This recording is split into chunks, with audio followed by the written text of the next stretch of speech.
Assalamualaikum warahmatullahi wabarakatuh. Semoga kita selalu dalam lindungan Allah Subhanahu wa Ta'ala. Amin amin ya rabbal alamin. Abu Nawas lolos dari siasat licik pemilik warung makan. Abu Nawas sering bepergian keluar kota untuk tujuan berdagang. Di sebuah kota yang disinggahinya, Abu Nawas sering mampir di warung makan langganannya.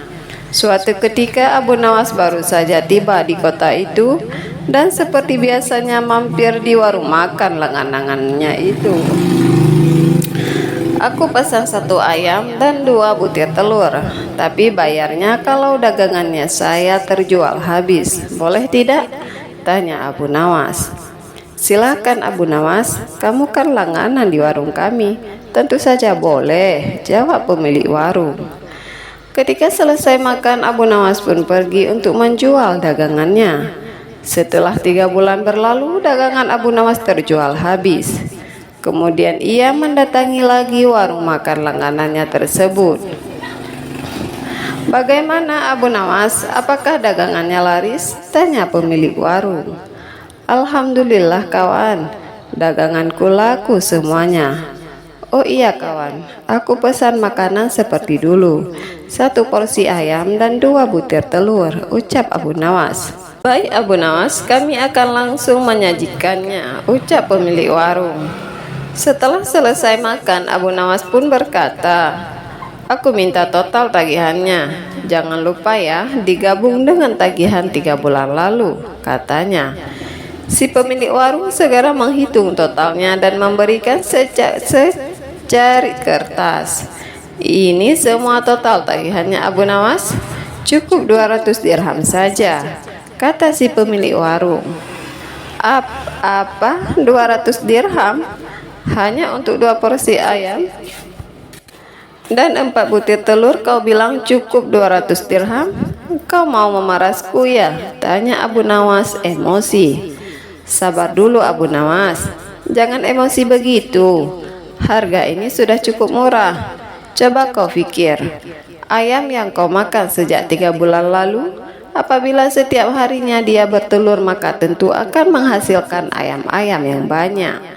Bila dijual totalnya bisa sampai ribuan dirham. Tapi aku memintamu membayar cukup 200 dirham, kata si pemilik warung menjelaskan. Ini tidak adil, ini hanya akal-akalanmu saja, ujar Abu Nawas. Mereka berdebat tanpa hasil dan memutuskan menghadap hakim. Ketika keduanya menemui hakim, ternyata hakim berpihak kepada pemilik warung. Lalu hakim bertanya, apakah kalian berdua menyepakati harga sejak 3 bulan lalu? Tanya hakim. Tidak Tuan Hakim, jawab Abu Nawas. Kalau begitu, ayam yang kau makan kemungkinan bisa menghasilkan ratusan ayam dan telur, tutur hakim. Ya, itu mungkin saja, tapi kalau ayamnya hidup, sedangkan ayam yang ku makan sudah mati dan dimasak, balas Abu Nawas. Namun pendapat Abu Nawas tidak dihiraukan oleh hakim, karena ia cenderung memihak kepada pemilik warung. Aku minta kasus ini ditangguhkan sampai besok pagi, karena waktu sudah menjelang sore, pinta Abu Nawas. Permintaan Abu Nawas dikabulkan hakim. Seharian Abu Nawas memikirkan cara agar bisa memenangkan kasusnya. Esok harinya berangkatlah Abu Nawas menuju rumah hakim. Setibanya di sana, ternyata si pemilik warung sudah datang lebih awal. Kenapa kau terlambat dan membuat mereka menunggu? Tanya hakim. Maaf Tuan Hakim, tadi ada tamu bisnis. Ia minta biji gandum untuk ditanam. Terpaksa aku harus merebusnya dahulu, dan setelah matang kuberikan kepadanya untuk ditanam. Itulah yang membuatku datang terlambat, terang Abu Nawas. Mendengar itu hakim dan pemilik warung menertawakan Abu Nawas. Lalu dengan nada mengejek si pemilik warung berkata kepada Abu Nawas, Luar biasa, aku baru dengar ada biji gandum yang sudah direbus, ditanam dan kemudian bisa tumbuh, kata hakim dan pengacara tertawa terpingkal-pingkal.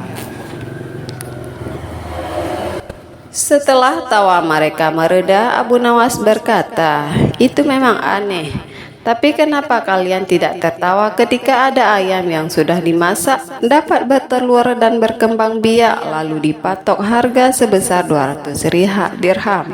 kata Abu Nawas. Spontan hakim dan pemilik warung terdiam. Tidak sepatah kata pun keluar dari mulut mereka. "Kenapa kalian terdiam? Apa harus aku yang tertawa?" tutur Abu Nawas. Wajah mereka berdua langsung pucat. Dan setelah terdiam agak lama, Abu Nawas pun keluar. Akhirnya Abu Nawas lolos dari siasat licik pemilik warung itu. Begitulah kisahnya. Wallahu a'lam bishawab.